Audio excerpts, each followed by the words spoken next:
ಬೆಳಗಾವಿ ಗಡಿ ಭಾಗದಲ್ಲಿ 400 ಕೋಟಿ ರೂಪಾಯಿ ಲೂಟಿಯಾಗಿರುವ ವಿಚಾರ ಗೊತ್ತಾಗ್ತಾ ಇದೆ. ಅತಿ ದೊಡ್ಡ ಲೂಟಿ ಇದು, ಭಾರಿ ಲೂಟಿ. ಕಂಟೈನರ್ ಲಾರಿಯಲ್ಲಿ 400 ಕೋಟಿ ರೂಪಾಯಿನ ಸಾಗಾಟ ಮಾಡಲಾಗ್ತಾ ಇತ್ತು.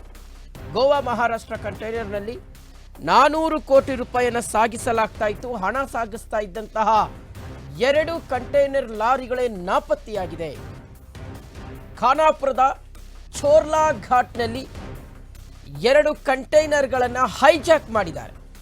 ಬೆಳಗಾವಿ ಜಿಲ್ಲೆಯ ಖಾನಾಪುರ ತಾಲೂಕಿನ ಚೋರ್ಲಾ 2025 ಅಕ್ಟೋಬರ್ 16ರಂದು ನಡೆದಿರುವಂತಹ ಘಟನೆ ಈಗ ತಡವಾಗಿ ಬೆಳಕಿಗೆ ಬರ್ತಾ ಇರತಕ್ಕಂಥದ್ದು. ಪ್ರಕರಣ ಗಂಭೀರವಾಗಿ ಪರಿಗಣಿಸಿರುವಂಥದ್ದು Maharashtra CM.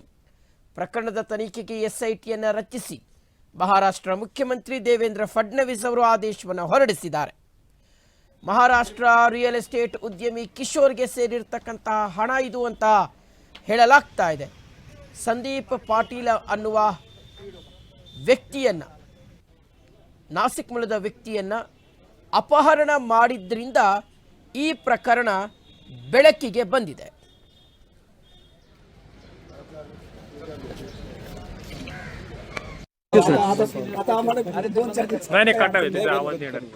Thank you sir.